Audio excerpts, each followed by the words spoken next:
For 9 whole years, we have been waiting for the sequel of the hurricane action movie Road of Fury. And now it's here. Same director, same cars, same guitarist. Except Furiosa, the Mad Max Chronicles is a movie where there is no Mad Max, or a sluggish ongoing story of a passable female character who hasn't been remembered in 9 years. Furiosa ended up grossing $168 million on a budget of $168 million and caused Warner's company at least $100 million in losses. In 2015, Road of Fury with a budget of $150 collected $379 and the studio considered it a failure and long delayed the continuation. But high audience ratings and convincing language of director George Miller convinced Warner's to give money. Only it is not clear why it was decided to shoot the sequel not about Max but about Furiosa, when the first movie where there was Max and that in the lapping repulsed at the box office. Well, and such are now the realities of the movie business. Strong women in the first place, and men are already on the leftover principle. Who does not know, the action of the universe of Mad Max takes place in the not-too-distant future in Australia, where after several fuel crises all went on the furry animal, and disease, global warming led to desertification and mass destruction of plant and animal life. And the movie starts with 10-year-old Furiosa, who lives in the last fertile corner of Australia, where her feminist mother has messed with her child's head that she's the coolest and strongest. In fact, when Furiosa and her friend are on a hill where they can't be seen, and notices their horse being mowed down by dangerous desert bikers, our Supergirl triggers the dumbest plot twist you can think of. For some reason she goes to ruin motorcycles to obviously dangerous psychopaths and immediately gets caught, and she herself ordered her friend to hide. Yes, constitutionally, residents are supposed to protect fertile land so no one will know about it, and Furiosa was defacing bikers' motorcycles so they wouldn't leave here and tell the others about the place, but they're 5 big men, which is what the 10-year-old was counting on. But now strong independent about common sense do not think about common sense. The main thing is to be cool, and that her brain sour like an old cottage cheese, and there is nothing we can do about it. And so the mother hears her daughter's whistle from who knows how far away, and with a friend and 1 rifle rushes to the rescue. Wow, this is a slim girl. Apparently in the fertile lands works its Burger King. Otherwise I do not know where such a fight in Yanka takes such an excessive supply of calories in the post-apocalypse. The friend is a sniper. She shoots 1 biker with a rush without aiming, and the mother with such a force pisses and chops, as if the man was hit by Thor himself. By the way, and the friend is just the wife of Thor, Chris Hemsworth Elsa Pataki, because here Chris plays a villain and recently began to punch his wife small roles in his films.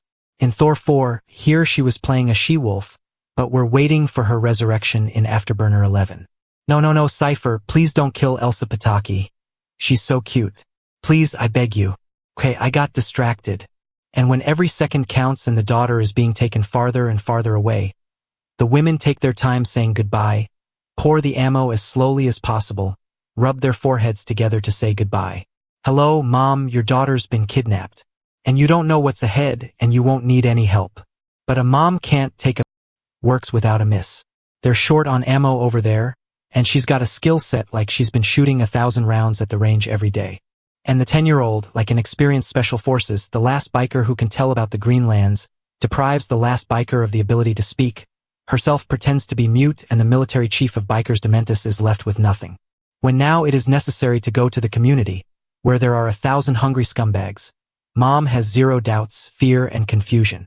Changing clothes and among hundreds of tense impenetrable storm, finds the right one even without getting fucked up, and well in the Greenlands have their own Tony Stark, who developed weapons for stealth missions.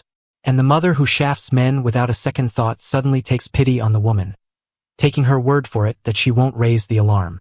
After all, a woman believes a woman, and she immediately gives them up. And for such a miscalculation, Mom catches a bad burn all over her back and a chase of several hundred bikers. How dumb is that? You don't want to kill the broad, so tie her up. You wouldn't have any problems now, you'd just drive away. How can a character be so cool and so stupid at the same time? Sarah Ripley, don't you know? And Furiosa is the same way. Her mother orders her not to wait and to leave while she covers for her. But she stays. If the bikers had attacked one at a time, the wounded woman would have killed them all. But that's not fair, they were mobbed. And so all of Furiosa's mother's efforts come to naught. Why would a mother bust her ass for her daughter when she just gives up? Oh yeah, yelling the word mama would help the mother a lot. And Dementis, after asking once where the Greenland is and getting an answer like Victor Schwartz, kills the mother. When the mother could have been worked on and worked on. Plus, she's a great psychological leverage on Furiosa. She's still young, and seeing her mother's anguish, she could break down and tell her about the fertile land. But Dementis himself deprived himself of a unique trump card, and the woman was without flaws, pure. Why such a body to waste? And further, while the 80-year-old director George Miller went to the drugstore for Silex, the graphic artist skulked and wrote a whole piece of cheap graphics. The scene is completely drawn. And that's how cheesy the physics of falling bodies are. Smack. Yes, in Fury Road there was also graphics, but there for some reason men fell much more realistically. And there's a narrative one too. Dementis catches all sorts of scum in the Wasteland and offers to fight for a place in his gang. And here a girl gets a hammer in her ass from a man, but after a second she recovered and won. Once there was a case in Iraq in 2007, a girl soldier Pontal that she could take out any Marine at the military base. And the men organized such a fight. And as you can imagine, the outcome was predictable. And that's how an armada of thousands of Dementis is rolling across the Wasteland.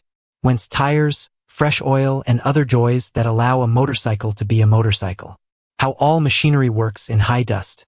Yes, air filters were the first to come out of the chat room. Where do they get gas for such long motorcycle rides? At least Non-Death Joe has a magical refinery right next door that's been running for decades without a rip-off. And the same magic quarry lead farm, which has all the technological production for the creation of ammunition and weapons. And here comes the luck, the Motorda meets a half-decayed fighter and he gladly takes everyone to Joe's Citadel, where Dementis, without even 5 minutes of assessing the situation, gives an impudent speech of any oppositionist, hoping that people will drop everything and take the word of the newly appeared Dick. What Dementis didn't take into account is that Joe has not a democracy, but a brutal totalitarianism with an army of fanatics, where any fighter will die for Joe without a second thought, and it starts to be called, you didn't have to fuck around if you didn't study the enemy. And literally during the time when water is being drawn into the tank, Joe's half-drunken men made Dementis feel unpleasant. Joe also makes a mistake. Dementis has a large and capable army left, and no panic to organize a pursuit and finish them off. He just bolts on a powerful enemy that didn't run away, but began to hang around right on the highway near the most important facility. There is no reconnaissance by the half-raiders, and the gasoline trucks are escorted by a minimum of fighters, with only 8 mopeds capturing the truck. Dementis decides to seize the oil refinery and then through blackmail to trade gasoline for food, and the capture of the most important facility happens faster than the tea in the glass gets cold. They pretend to be half-decay fighters, stage a mock attack, and that the truck needs help, and the plant director lets the truck Trojan horse into the plant, where the guards are 3 cripples in the wind. Aha! There's a horde of motorcycle bikes roaming the neighborhood, and Joe didn't even beef up the factory's security, and now he himself is feeling a nasty squeeze because of his pride. In return, Joe takes Furios as future wives, and promises to increase the food supply. I'll increase the food by quarters, just potatoes. Potatoes?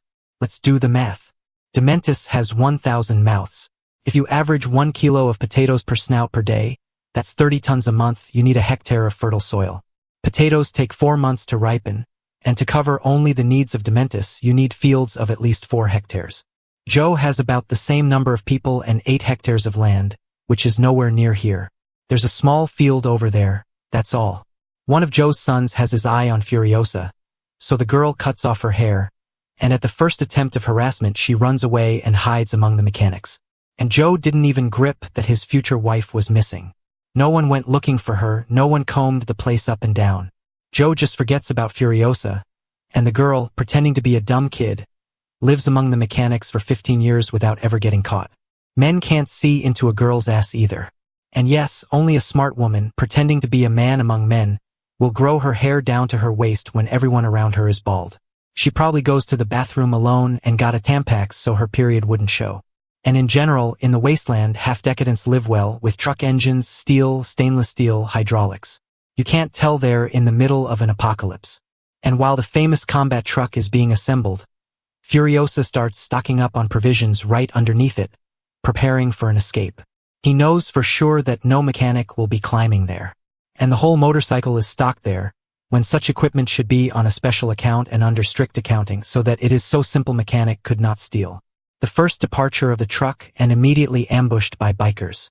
And the commander of the truck Jack keeps purely fighters Semir Spadniki with spears, for which the truck in a few seconds left unprotected.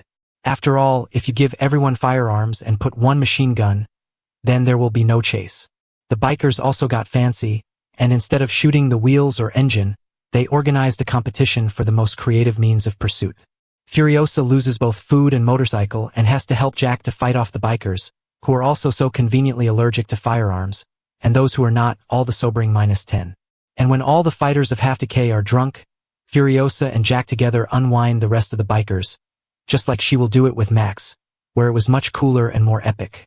Here all the chases are cool too, but they've gotten kinda sleepy. In Road Rage it was much more exciting.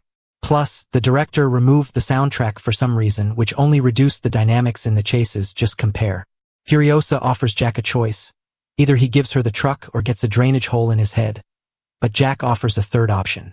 However, Jack in a minute, having thrown the valuable lorry behind the mountain, returns to the one who threatened him with a gun, without a fraction of fear that the girl will just blow a hole in his head, will go and take the lorry. But Jack has already realized that the girl is not the only one, and offers her the vacant position of deputy driver of the truck, reinforcing it by the fact that he will teach her how to fight and not only, and then she can go wherever she wants. Yes, seeing what Furiosa was doing, it's Jack who can learn from her. But the girl, by the way, Furiosa, who has been dreaming of going to the Greenlands for 15 years, suddenly changes her mind and starts to gain driving experience of a trucker for 3 years, even manages to rub this album from Jack. But the chemistry between the characters is so absent that I thought Furiosa loved the lost cabbage under the truck more. There at least some emotion. The most depressing couple in the movie, Jack even gives her someone else's gun instead of his. But most importantly, no one had any questions. Where the girl came from mechanics, she will go to Joe and he will not even once show interest in her. Although 18 years ago he had a girl missing on her similar to her.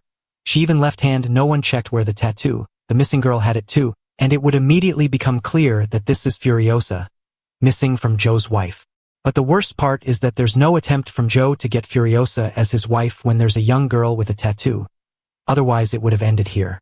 These are the kind of scriptural not holes but a-holes.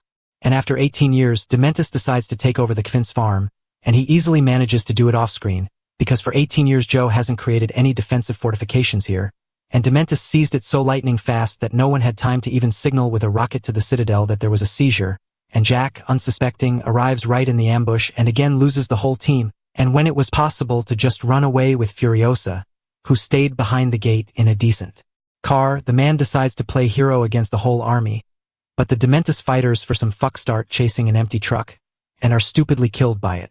Furiosa comes back to defend her lover, and shows that her mother's sniper genes are doing their job, as well as Solarica's fireproof genes, and she didn't even feel the RPG shot.